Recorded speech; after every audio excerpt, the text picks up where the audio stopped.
Station, Adventist Reflections.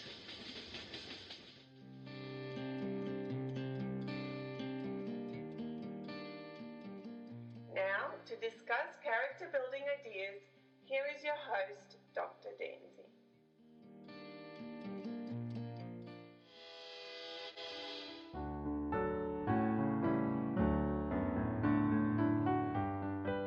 Hi family, welcome back to another episode on the Adventist Reflections podcast. Today we're talking about chapter 5 of the book of Daniel. And of course, for us to be able to discuss this, we have today again Pastor Zeny, and I would like to welcome him again. Zeny, how are you going today? Welcome back. Good. Yeah, thank you very much, Dan. Yeah, doing well. Excellent. I'm sure that as many of us today, although people don't know when we're recording, but we're looking forward to the blessings of the Sabbath that is coming in a few hours. Yes. It cannot be a better day than that, for sure. Yeah, definitely. So, Zeny, today we have chapter 5. We've been speaking about the journey of Daniel and his friends. And now, and last week, we spoke about the journey of Nebuchadnezzar and how God rescued him and chased him from himself, gave him a lesson, and at the end, Nebuchadnezzar repented. And that was such a great story of grace, of love, of reassurance, and a bit of judgment as well, if we could say. Yes. Now, we know that the prophecy, as we have spoken in Daniel 2, and later on reiterated to Nebuchadnezzar that his kingdom was not going to last forever, was going to come to happen.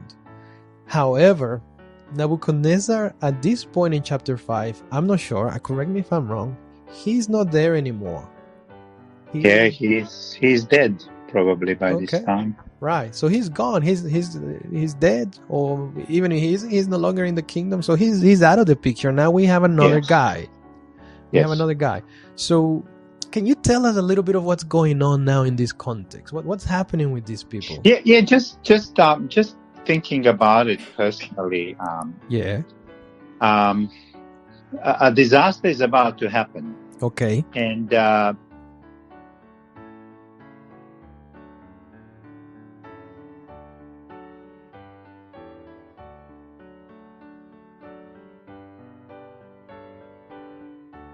to affect us. We are pretty secure here. But it is playing, there's no doubt it is playing on their minds. So disaster is about to happen. And I'm just thinking about our own time, These last couple of months have been crazy, Dan. For sure. Bushfires, drought, volcanoes, 3 active volcanoes, earthquakes around the place, locusts in Africa, and now with this coronavirus happening, yes. I mean, it's just one after the other and one on the heels of the other. It's quite amazing, And when you think about us, in Australia, we have felt these bushfires, but there could be some that are just kind of still feel secure. Yeah. But it's quite interesting, this is what's happening at the back of their mind, of the people, there is this threat of Medo-Persians coming, and a threat that they are in a real danger, but there is also a sense of this false security happening. So it's quite interesting, isn't it? Yeah, absolutely. I think you're right. I think that this is an interesting comparison because you're 100% right. There's so many things happening around. And there is a sense of urgency. I mean, there is no doubt about it. There is a sense of something is happening. This is out of the ordinary. It's extraordinary. And I think at the time of these people, I mean, they were the biggest kingdom, or so they thought to be. And the reality is they were, and henceforth the methods to conquer the city had to be out of the box. But you're right. It sounds to me as if they were in their safety box, at least in their minds. Something might happen, something is weird, but we'll keep on going on as if nothing happens. Yes. Right? Yeah. So and that's where the context of the story is, and we have this guy having this party, right? He's throwing this big party as if nothing is going on around. He feels that he's safe inside.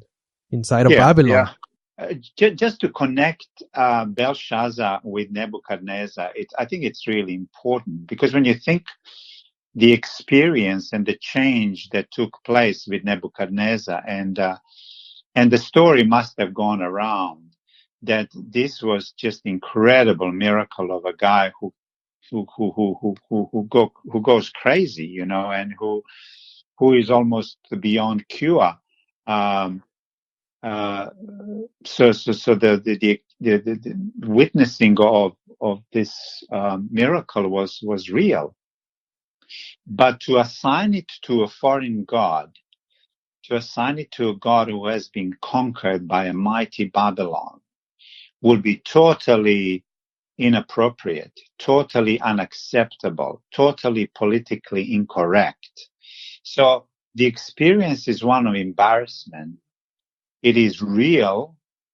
Nebuchadnezzar is now a worshipper of God, which, I mean, for the political establishment of that time would have been a no-no. So I read it as that Nebuchadnezzar became an embarrassment for them, you know. Wow. Even though they could not deny it.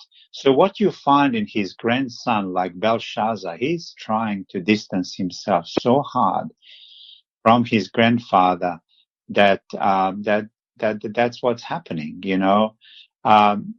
So he's wanting to portray that he has nothing to do with his grandfather, you know. And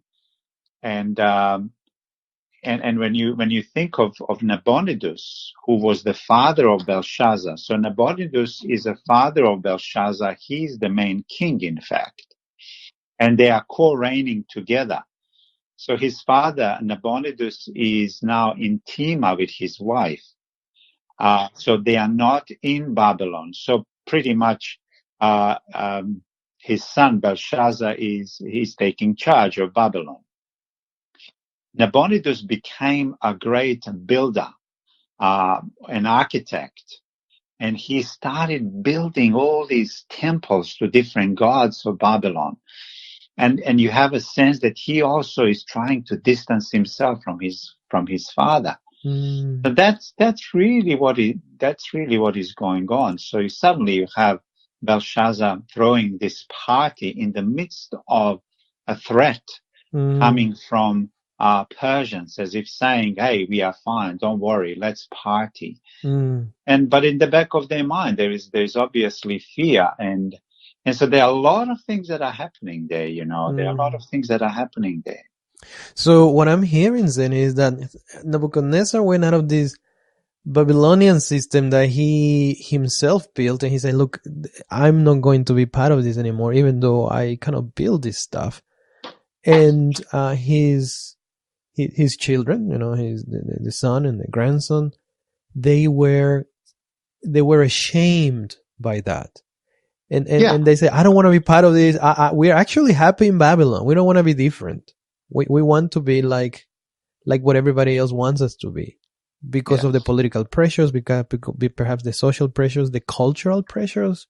This political correctness, and yes. when you think about it, we as a church and generally we as people do want to conform in normal circumstances, but conforming is not always good, and it can be detrimental. So that's really what is going. That is really what is going on, and we just need to think about ourselves as a church. What is it that we share with the culture? What is it we do not share with culture?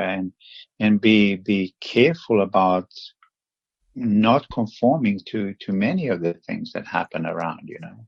Yeah, you know, this catches my awareness because I remember we talked in previous episodes about, I believe it was chapter 1. We talked about the idea that Daniel and his friends, they accommodated to their surroundings, so they didn't want to be a mole just for the sake of being moles. And sometimes I feel that in Christianity, we just go out of our way, you know, I just want to be different for the sake of being different. And we go all totally away from the world, and therefore we cannot reach the world. even though we know we're not from the world because Jesus Christ said that. But we become so radical that Christianity becomes unattractive. It becomes like something to be ashamed ridiculed. of. Because look what is happening here. There is belittling, ridiculing. There's a sarcasm. So look what the text says in verse 4: as they drank. So in this massive party where leadership and of the kingdom gets together, and they are in merry mood, and they are drinking alcohol, they are drunk. And as they do, it says, as they drank the wine, they praised the gods of gold and silver, of bronze, iron, wood, and stone. So there is no doubt that this is a parody. It is a common knowledge that King Nebuchadnezzar had a dream in which he saw that this statue made of gold, silver, bronze, iron. And so what they are doing now, they are publicly ridiculing Nebuchadnezzar himself and the faith in God he had. This is public display of it. So when you think about Christianity is being ridiculed today, for its own stand on many issues, and that's simply being politically correct, and that's really what's going on. Yeah. Maybe this is already implied in the conversation we're having. I'm not sure, but there is something that puzzles me a little bit, because we spoke about how Nebuchadnezzar was chased by God. Like God told him, gave him the dream, he rejected it, but God gave him chances. And even the last episode was about that. Another chance. I don't know. It might be perceived as a bit unfair. How come? And I think you're already talking about this already, but how come this guy, Belshazzar, he wasn't given another chance? Like, he wasn't chased so much as Nebuchadnezzar was. Doesn't it sound a bit like about rash judgment? Was it too quick? Look, we don't have all info before us, but there's no doubt in my mind that the story of Nebuchadnezzar would have been passed down from him personally and from his wife down to his children.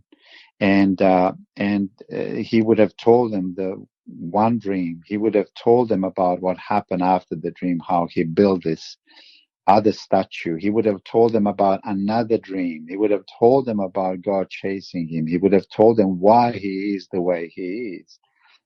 So, and it never went back from the back of their mind, So Belshazzar is still, he can't shake it off. He can't shake it off. When you think about people who are ridiculing Christianity today, they cannot shake it off, even if they want to, which means what it tells you is that the Spirit of God is still working on the minds and hearts of people, and they are purposefully and consistently rejecting it. Okay, so that's what he has been doing for not 1 year, but for many years, because Belshazzar, we are talking about decades after this, that this event took place. So the rejection of God is not a sudden one, but over a period of time. So obviously he is rejecting God at the level of his mind and heart, and the calling of the Spirit within him. So that's really what's going on. So I think maybe we could then argue that he couldn't really play innocence, which brings me my attention to, as you were mentioning about our church, the status of the church, and we could even narrow it down from Christianity to Seventh-day Adventism, where we have a lot of knowledge. We're a prophetic church with a vast amount of knowledge and counsel and guidance, and maybe for right or for wrong, I think it's for right. We've been blessed with such impact in the world, such movement. And we really, when the time comes, we won't be able to play dumb. We won't have that ability to say, I pledge innocence because I lacked the knowledge. Here, we've been hearing the stories and we've been hearing the counsels. And absolutely. It's very true. Yeah. And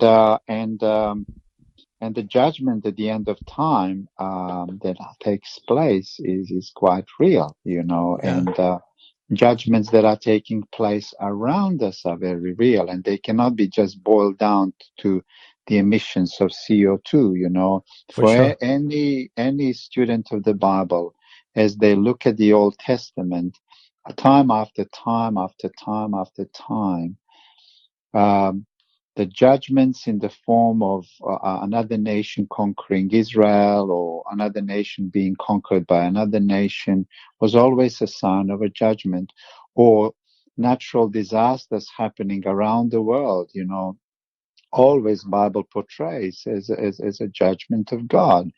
And it cannot be boiled down to just some scientific explanation. For any student of the Bible who is honest reader of the Bible, that's what the judgments are.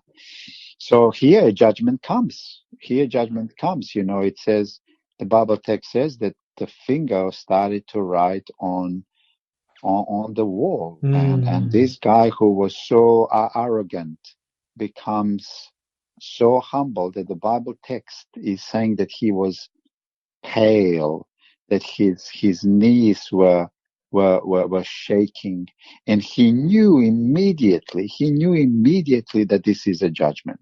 There's no doubt about that. Even though he doesn't know what it says, somehow within him, everything within him was saying, man, this is a judgment. This is something deeply serious, That's interesting. That's interesting, Zeny, because I think you mentioned in previous episodes as well that when Nebuchadnezzar had a dream and when he had all these God-given messages, he knew as well what they were, but he still wanted somebody to tell him what's going on. And Daniel comes into the picture, and we're repeating that again. This guy knows what's going on, and he still wants somebody to come and tell him, "Hey, what's happening?" Yes. Correct. And just to talk about judgment, that's exactly right. That in terms of judgment, the hand is the one that is writing. And we associate it even culturally. We say the writing on the wall. That's it's exactly true. That's exactly where it comes from. We associate the writing on the wall with judgment. And God would, Daniel would say that God was holding him in his hand. So that same hand of God is the hand that wants to take care of us, that wants to protect us, that wants to give us direction in life. Yeah. But if we constantly refuse the calling of the Spirit of God and want to get out of his hand, that same hand represents judgment. So that's really interesting what's happening here. I love that. It's that dichotomy of mercy and love and justice, isn't it? That we see also in the book of Revelation when we see the Lamb of God, who is also the Lion of the tribe of Judah. It's like it's like on both sides. One is, avenging people and bringing justice, and the other one is saving people in grace and love to those who are following the Lamb. That's amazing. In verse 23, when Daniel speaks to him, he says, "But you did not honor God, who holds in his hand your life and your breath." So God who holds him in his hand now is the God who is writing on the wall the judgment. And that judgment became real, very, very real. And so Daniel is brought forward, as we know, and he again has this public face, he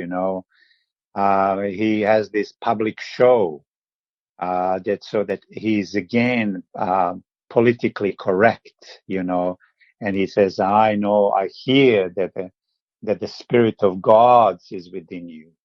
Even though he knows that he's monotheist, that he believes in Yahweh God, he knows that as a fact, but he just wants to sound politically correct, and so he's kind of showing off, and so that's interesting. And then a woman comes, an elderly woman comes, and the question that people ask, who is this woman? that comes, because at that time, for somebody to show up without being invited by a king was a kind of a no-no. Right. And she comes boldly to him. So the questions were asked, who is this woman? And there are some indications that this could have been Nebuchadnezzar's wife. Right, the grandmother. So he wouldn't dare touching her. There's so no this could have respect. been grandma. And as a grandma, she would have a lot of power, She would be regarded as a person to go to for wisdom, and she would not ask for permission to come. And so she was probably not his wife. This was probably not his mother, because his mother is with his father in Tema. So most probably this is Nebuchadnezzar's wife. She knows about Daniel because she's intimately acquainted with what happened with her husband, and so she comes boldly and tells him about Daniel. So Daniel eventually comes, and Daniel by this time he's not a young fella. He's an older man, and Daniel, like never before, we meet him as a real prophet who is not afraid. Before we met him as a very, very polite. Right. But this time he's just straightforward. When King offers him to give him gifts and all of that, he says, you may keep your gifts for yourself. I mean, imagine saying that to the king. That's wow. It's boldness and courage. It's very bold. He just stands before him as a prophet. Nothing like that. We haven't seen him before like this. Right. He's different. He's different. So this is kind of like at least in the knowledge that we have within the book, that this what I'm hearing is that it marks and solidifies his prophetic status, which would prepare him for what was to come in the next few chapters of his life. Yeah, and look how bold he is. He says to him, "But you, Belshazzar, his son, you have not humbled yourself, though you knew." See that? Yeah. You knew all this. You knew about God. You knew what happened to your grandfather. Instead, you have set yourself up against the Lord of heaven. Yeah. He purposefully, strategically, policy-wise, just worked hard to distance himself from God. And he said, you have been working hard to distance yourself from God. And you knew the truth, Yeah. So there is no dispensation, no excuse given by Daniel. He just said as it is. Okay. And when you think about it, there are so many people who are close and who know of God and who have maybe even had an experience with God, but for whatever reason, work hard on distancing and trying to distance themselves from God. It's a sad reality, and I work against the Spirit of God within them and their conscience, and so that's what happened to this guy. Yeah, I think you're right. It reminds us that this king was found wanting, and I'm hoping that everybody who listens, and you and I, we are not found wanting, because we know as Seventh-day Adventists that judgment is happening. It's in progress. It's taking place. So the balances are there and things are being weighed. And soon in chapter 7, we are going to look at, the whole scene of judgment, because when Bible describes judgment and the judgment scene, what you find there, you have the books that are opened. And in those books, something is written, if you will.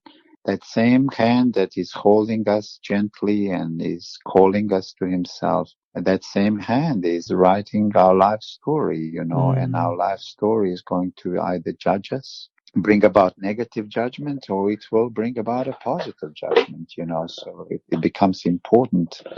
Judgment becomes really an important theme but we'll come back to that, I guess. Yeah.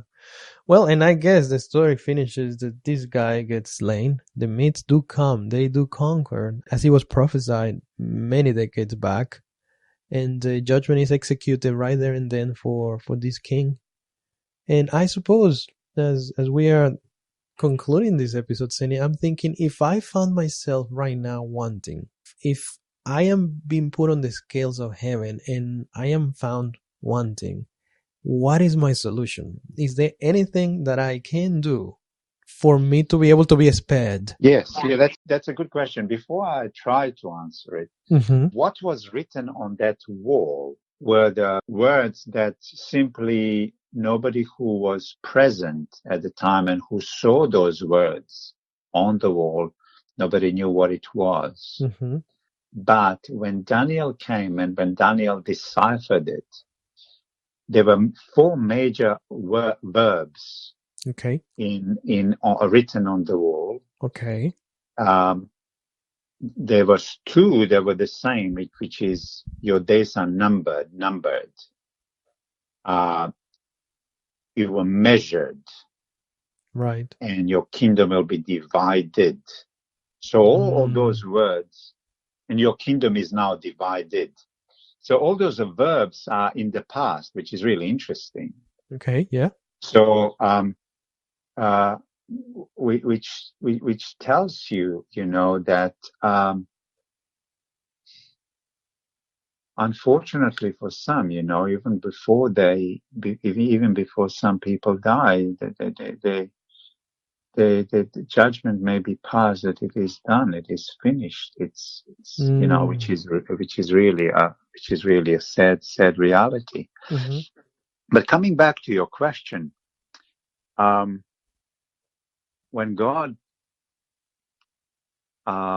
encountered Nebuchadnezzar previously, he gave him the way out, and the way out was spiritual in nature and moral. Spiritual, he said, you are repenting before God and accepting God as your God and as your Savior is number 1 priority of your life. So repentance and coming contritely and humbly before God and accepting Him fully as the most important one in our lives is number 1 solution. Excellent. Number 2 solution is moral one. He said, but then you are to act justly, and you are to help those who are underprivileged. Be a servant, be a minister to those who are in need. Yeah. So the solution is always spiritual and moral. Okay. That's I think what the answer would be, Excellent.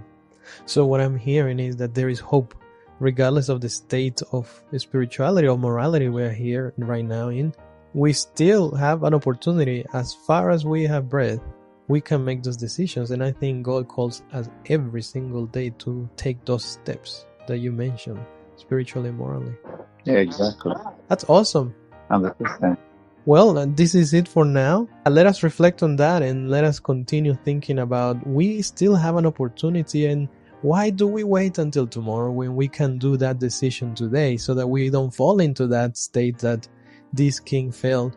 And so I would like to encourage everybody who listens to really reflect, where am I standing today? Where is my spiritual life? Where are my moral decisions today?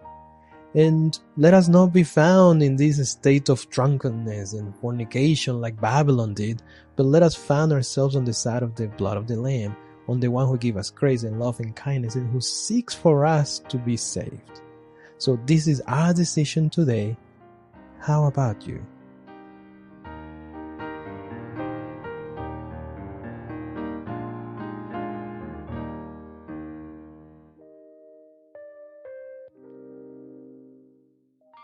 Remember to subscribe to this podcast, like it, share it, hashtag it, comment, and find us on Facebook, Instagram, YouTube, Twitter, and Tumblr as Adventist Reflections.